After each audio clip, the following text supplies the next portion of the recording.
ಒಂದು ಹೇಳ್ತೀನಿ, ನನಗೆ ಭಾಳ ಬದಲಾವಣೆ ಆಗಿದೆ ಅಂತ ಅನಿಸಲ್ಲ. ಹುಡುಗರು ಭಾಳ ಚೇಂಜ್ ಆಗಿಬಿಟ್ಟಿದ್ದಾರೆ ಈಗ, ಅವ್ರ ಸ್ಟೈಲ್ ಚೇಂಜ್ ಆಗಿದೆ ಅಂತಾರೆ.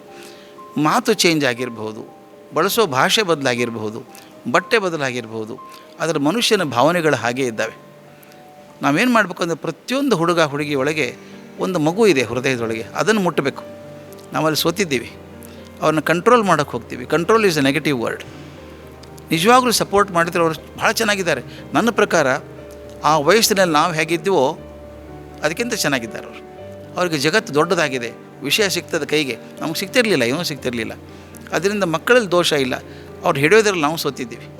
ಯಶಸ್ಸು ಅಂದರೆ ಹಣ ಅಲ್ಲ, ಅಧಿಕಾರ ಅಲ್ಲ, ದೇಹಬಲ ಅಲ್ಲ, ಕೊನೆಗೆ ಪ್ರಚಾರ, ಪ್ರಖ್ಯಾತಿ, ಖ್ಯಾತಿ ಅಂತಿದೆಯಲ್ಲ, ಅದು ಅಲ್ಲ.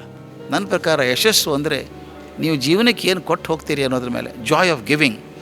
ನೀವು ಎಷ್ಟನ್ನು ಪ್ರಪಂಚಕ್ಕೆ ಕೊಡ್ತೀರಿ ಅಷ್ಟು ಯಶಸ್ಸಾಗುತ್ತೆ. ಸಾಕ್ರೆಟಿಸ್ ಹೇಳ್ತಾನೆ, success of a life is measured by the number of people who cry when you die. ನೀವು ಸತ್ತಾಗ ಎಷ್ಟು ಜನ ಅಳ್ತಾರೆ ಅದ್ರ ಮೇಲೆ ನಿಮ್ಮ ಯಶಸ್ಸು ಗೊತ್ತಾಗುತ್ತೆ. ಓದಾಬಿಟ್ರೆ ಒಳ್ಳೇದಾಯಿತು ಅಂದರೆ ಯಶಸ್ಸು ಅಲ್ಲ, ಅದು ಫೇಲ್ ಆಯ್ತು ಲೈಫ್.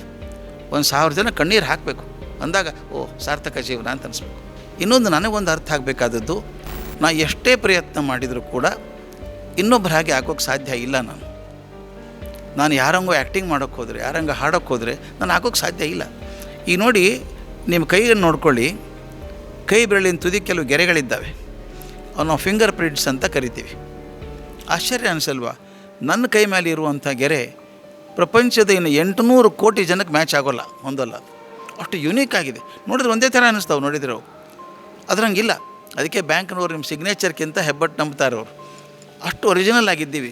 ಅದು ನಾವೇನು ಮಾಡ್ತೀವಿ ಗೊತ್ತಾ? ಇನ್ನೊಬ್ರಂಗೆ ಅವ್ರಂಗೆ ನಡಿಬೇಕು, ಅವ್ರಂಗೆ ಹಾಡಬೇಕು, ಇವ್ರಂಗೆ ಬಟ್ಟೆ ಹಾಕ್ಕೋಬೇಕು, ಇವ್ರಂಗೆ ಓದಬೇಕು ಅಂತ ಹೋಗ್ತೀನಿ. ಮತ್ತೊಬ್ಬರಂಗೆ ಹಾಕೋಕ್ಕೆ ಹೋದಾಗ ನಮ್ಮ ಒರಿಜಿನಾಲಿಟಿ ಸತ್ತೋಗುತ್ತೆ.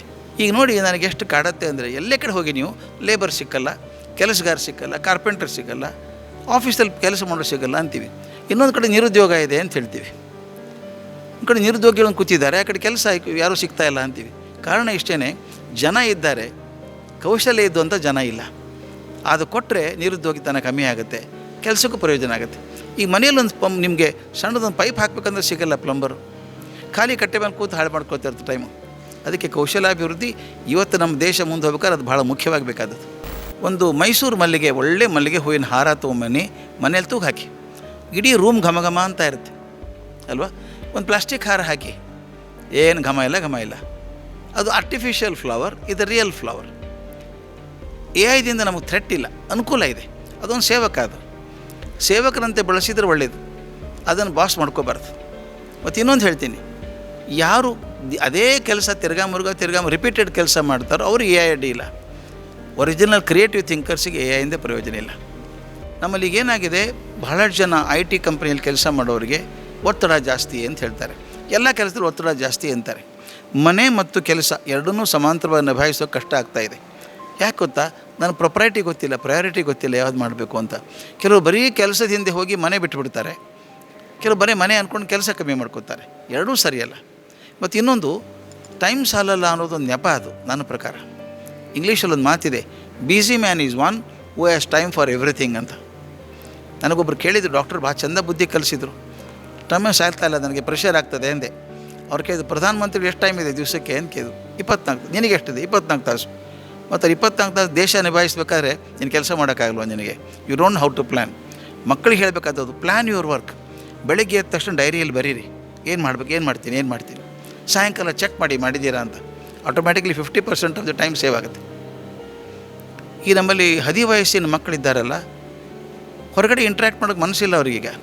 ಒಂದು ಟ್ಯಾಬು, ಮೊಬೈಲು, TV ಕೊಟ್ಬಿಟ್ರೆ ಮನೇಲಿ ಮದುವೆಗೆ ಹೋಗಿ ನಾವು ಬರೋಲ್ಲ ಅಂತಾರೆ. ಅವರು ಬಾಗಿಲು ಹಾಕಿ ಕೂತಿರ್ತಾರೆ. ಅವ್ರಿಗೆ ಯಾರು ಗೆಸ್ಟ್ ಬಂದರೂ ಬರೋಲ್ಲ ಮಾತಾಡೋಕೆ ಅವರು. ಇದೊಂದು ದೊಡ್ಡ ಸಂಶೋಧನೆ ಆಗಿದೆ ಇದ್ರ ಬಗ್ಗೆ. ಈ ಮಕ್ಕಳು ನಿರ್ಜೀವ ವಸ್ತುಗಳ ಜೊತೆಗೆ ಸಂಬಂಧ ಪಡ್ಕೊತಿದ್ದಾರೆ. ನಾವು ನಿರ್ಜೀವ ವಸ್ತು ಜಾಸ್ತಿ ಸಂಬಂಧ ಪಡ್ಕೊಂಡಂಗೆ ಜೀವಂತ ವ್ಯಕ್ತಿಗಳ ಸಂಬಂಧ ಕಮ್ಮಿ ಆಗ್ತಾ ಹೋಗುತ್ತೆ. ಭಾಳ ದುರ್ದೈವ ಇದು. ಮೊದಲು ನಾನು ಹೇಳ್ತಿದ್ದೆ, ತಮಾಷೆ ಮಾಡಿ ಹೇಳ್ತಿದ್ದೆ, ಸಿನಿಮಾ 1 ವರ್ಷ ನಡೆಯೋದು, 2 ವರ್ಷ ನಡಿಬೇಕು. ಬಂಗಾರದ ಮನುಷ್ಯ 3 ವರ್ಷ ನಡೀತು, ಅನೌನ್ಸ್ ಮಾಡ್ತಿದ್ರು. ಸತತ 3ನೇ ವರ್ಷ ಅಂತ. ಈಗ ಹಂಗಿಲ್ಲ. ಸಂಭ್ರಮದ 3 ದಿವಸ, ಇದು 1 ವಾರ ಅದ್ಭುತ ಸಿನಿಮಾ ಆಯಿತು ಅಂತ. ಈಗ ಜೀವನಕ್ಕೂ ಹಾಗೆ ಆಗ್ತಾಯಿದೆ. ಮೊದಲು 50 ವರ್ಷ ನಾವು ಗಂಡ ಹೆಂಡತಿ ಬದುಕಿದ್ವಿ ಅನ್ನೋದು 1 ವರ್ಷ ಆಯಿತು ಮದುವೆ ಈಗ ಅನ್ನೋಂಗಾಗಿದೆ. ಯಾಕೆ?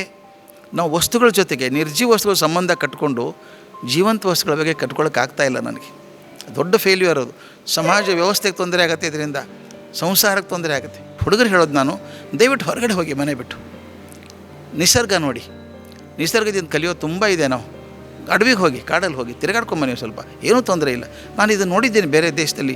ಪ್ಯಾರಿಸಲ್ಲಿ ಒಂದು ಸಲ ನೋಡಿದೆ, 15-20 ಜನ ಹುಡುಗರು ಹುಡುಗಿಯರು, ಅಲ್ಲಿ 20-40 ಹುಡುಗರು ಬರ್ಮುಡ ಹಾಕ್ಕೊಂಡು ಟೀ ಶರ್ಟ್ ಹಾಕ್ಕೊಂಡು ಹೆಗಲಿ ಬ್ಯಾಗ್ ಹೊಂಟ್ಬಿಡೋದು, ಬಸ್ ಸ್ಟ್ಯಾಂಡಿಗೆ ಹೋಗೋದು, ಯಾವುದೋ ಬಸ್ ಹತ್ತೋದು, ಲಾಸ್ಟ್ ಸ್ಟಾಪಿಗೆ ಹೋಗ್ಬಿಡೋದು, ಅಲ್ಲಿ 8 ದಿವಸ ಇದ್ದು ಜಗತ್ತು ನೋಡ್ಕೊಂಡು ಆರ್ಟಿಕಲ್ ಬರ್ಕೊಂಬರೋದು. ಹಿಂಗೆ ಯಾಕೆ ಮಾಡ್ತೀರಿ ಅಂತ ಕೇಳಿದೆ. ಅವ್ರು ಹೇಳಿದ್ರು, ಹೌದು, ಪ್ಲ್ಯಾನ್ ಮಾಡ್ಕೊಂಡು ಹೋದರೆ ನಾವು ಪ್ಲ್ಯಾನ್ ಬರಿತೀನಿ, ರಿಪೋರ್ಟ್ ಬರಿತೀನಿ. ಅನ್ಪ್ಲ್ಯಾನ್ಡ್ ಏರಿಯಾಕ್ಕೆ ಹೋದಾಗ ಅನ್ಪ್ಲ್ಯಾನ್ಡ್ ಆಗುತ್ತೆ, ಹೊಸದು ಕಂಡ್ಕೋತೀನಿ ನಾನು. ಹಾಗೆ ಹೊಸದನ್ನು ಹುಡ್ಕೊಂಡು ಹೋಗ್ಬೇಕು ನಾವೇ. ಮನೆ ಒಳಗೆ ಕೂತ್ಕೋಬೇಡಿ, ಹೊರಗಡೆ ಹೋಗಿ ನಿಸರ್ಗ ನೋಡಿ, ಚೆನ್ನಾಗಿ ಗೊತ್ತಾಗುತ್ತೆ. ನಾನು ನಾನು IIM ಕಲ್ಕತ್ತಾದಲ್ಲಿ ಪಾಠ ಮಾಡುವಾಗ ಹೇಳಿದ್ದೆ ಇದನ್ನು. ಒಬ್ಬ ಹುಡುಗ ಬಂದ ನನ್ನ ಕಡೆಗೆ, ಸರ್ ನಮ್ಗೆ ಅವಕಾಶಗಳೇ ಸಿಕ್ಕಲ್ಲ ಸರ್, ದೊಡ್ಡವ್ರು ತೊಗೊಂಡ್ಬಿಡ್ತಾರೆ ಅವಕಾಶ ಎಲ್ಲ ಅಂತ. ಸುಮ್ಮನಿರು ಅಂತ ಹೇಳಿದೆ. ಅವಕಾಶಗಳನ್ನ ಯಾರೂ ತಟ್ಟೆಯಲ್ಲಿ ಇಟ್ಕೊಡಲ್ಲ, ನೀ ಕಷ್ಟಪಟ್ಟರೆ ಸಿಗ್ತದೆ, ಸಿಗೋಲ್ಲ. ದಯವಿಟ್ಟು ನಾನು ಹೇಳೋದು ಜಗತ್ತಿಗೆ ಸಾಧ್ಯ ಇದ್ದದನ್ನು ಕೊಡಿ. ಕೊಡಬೇಕಾದ್ರೆ ದುಡ್ಡೇ ಕೊಡಬೇಕು ಅಂತ ಹೇಳ್ತಾ ಇಲ್ಲ ನಾನು. ಒಂದು ಒಳ್ಳೆಯ ನಗೆ, ಒಂದು ಒಳ್ಳೆಯ ಪ್ರೀತಿ ಮಾತು, ಒಂದು ಮೆಚ್ಚುಗೆ ಬೆನ್ ತಟ್ಟೋದು. ಕೊನೆಗೆ ಏನೂ ಇಲ್ಲ ಅಂದರೆ ಕಷ್ಟದಲ್ಲಿರೋರು ಹೋಗಿ ನಿಮ್ಮ ಜೊತೆಗೆ ಇದ್ದೀನಪ್ಪ ಅಂತ ಹೇಳುವಂಥದ್ದು ಇದೆಯಲ್ಲ, ಇದೇ ಕೊಡೋದು. ಅದಕ್ಕೆ ನಾನು ಎಲ್ಲ ಕಡೆ ಹೇಳ್ತಾ ಇರ್ತೀನಿ, ಶಾಲೆ ಅಂದರೆ ಲಾಂಡ್ರಿ ಅಲ್ಲ. ಲಾಂಡ್ರಿಗೆ ಏನು ಮಾಡ್ತೀನಿ, ಕೊಳಕ್ಕೆ ಬಟ್ಟೆ ಹಾಕ್ತೀನಿ, ಅವ್ನು ಒಗೆದು ಐರನ್ ಮಾಡಿ ತಂದು ಕೊಡ್ತಾನೆ. ಶಾಲೆ ಅದಲ್ಲ, ನಿಮ್ಮ ಮಗು ಅದು, ನಿಮಗೊಂದೇ ಮಗು. ಶಾಲೆಯಲ್ಲಿ 40 ಮಕ್ಕಳಿದ್ದಾರೆ ಅಲ್ಲಿ. ಆದ್ದರಿಂದ ಟೀಚರ್ಸ್ ಎಷ್ಟು ಜವಾಬ್ದಾರಿ, ಅದು 10 ಪಟ್ಟು ಜವಾಬ್ದಾರಿ ನಿಮ್ಮದಿದೆ. ಶಾಲೆ ಕಳಿಸ್ಬಿಟ್ರೆ ಮುಗಿದೋಯ್ತು ಅಂತಲ್ಲ. ದಯವಿಟ್ಟು ಮಗು ಏನು ಮಾಡುತ್ತೆ ಸಮಯ ಕೊಡಿ, ಮಾತಾಡಿ. ಶಾಲೆಗೆ ಹೋಗಿ ಬನ್ನಿ 3 ತಿಂಗಳಿಗೊಂದು ಸಲ, ಟೀಚರ್ ಭೇಟಿಯಾಗಿ ಕೇಳಿ ಮಗು ಹೇಗೆ ಓದ್ತದೆ. ಆಗ ಮಗುಗೆ ಅನಿಸುತ್ತೆ, ಅಪ್ಪ ಅಮ್ಮ ನಿಜವಾಗ್ಲೂ ಕಾಳಜಿ ಮಾಡ್ತಾರೆ ನನ್ನ ಬಗ್ಗೆ ಅಂತ ಅನಿಸುತ್ತೆ. ಇಬ್ಬರದ್ದು ಜವಾಬ್ದಾರಿ ಇದೆ. ಯಾಕಂದರೆ ಪಾಠ ಸಿಗ್ಬೋದು ಶಾಲೆಯಲ್ಲಿ, ಸಂಸ್ಕಾರ ಬರಬೇಕಾದದ್ದು ಮನೆಯಲ್ಲಿ ಮೊದಲು. ಒಂದು ಸಂದೇಶ ಇಷ್ಟೇ, ಮಗು ನಿಮ್ಮ ಮಗು ಅಲ್ಲ, ಅದು ಪ್ರಪಂಚದ ಮಗು. ನಾಳೆ ಪ್ರಪಂಚದ ನಾಯಕತ್ವ ತಗೊಳ್ಳುವಂಥ ಮಗು. ಆ ನಾಯಕತ್ವ ಆಗುವಂಥ ಗುಣಗಳನ್ನು ಕೊಡಬೇಕಾದ್ರೆ ತಂದೆ, ತಾಯಿ, ಶಿಕ್ಷಕ, ಸಂಸ್ಥೆಗಳು ಕೂಡ ಎಲ್ಲವೂ ಸೇರಿ ಮಾಡಿದಾಗ ಮಾತ್ರ ಆ ಮಗುವಿನಲ್ಲಿ ನಾಯಕತ್ವ ಗುಣವನ್ನು ಹಾಕ್ಬೋದು. ನಾಳೆ ನಾವು ಸಂತೋಷವಾಗಿರ್ಬೋದು. If India has to be a beautiful country in 2050, all of us have to work together for the same cause ಅಂದ್ರೆ ಮಾತ್ರ ಆಗ್ತದೆ. ಅಲ್ಲ, ಮಕ್ಕಳ ತಯಾರಿ ಫಸ್ಟ್ ನಾವು ಇನ್ನೂ ನಮ್ಮ ಕಲಾಂ ಚಂದ ಹೇಳೋರು, ಅವ್ರು ಹೇಳೋರು ಏನು ಅಂದರೆ, don't read success stories, they give you messages. Read failure stories, they give lesson for your life ಅಂತ. ನಾವು ಮಕ್ಕಳನ್ನು ಸೋಲೋಗೆ ತಯಾರು ಮಾಡಲೇ ಇಲ್ಲ, ಬರೀ ಯಶಸ್ ಅಂದ್ಕೊಂಡ್ವಿ. ಎಷ್ಟರ ಮಟ್ಟಿಗೆ ಮಾಡಿಬಿಟ್ವಿ ಅಂದರೆ, ಒಂದು ಸಣ್ಣ ಫೇಲ್ಯೂರ್ ಆದರೆ ಕುಸಿದು ಬೀಳ್ತಾರೆ ಅವ್ರು, ಆಗೋಲ್ಲ ಅಂತಾರೆ. ಅವ್ರು ಹೇಳಿ ಫೇಲ್ ಆದರೆ ಏನು ತೊಂದರೆ ಇಲ್ಲ, ನಥಿಂಗ್ ರಾಂಗ್, ಮತ್ತೊಮ್ಮೆ ಮಾಡ್ಬೋದು, ತೊಂದರೆ ಇಲ್ಲ.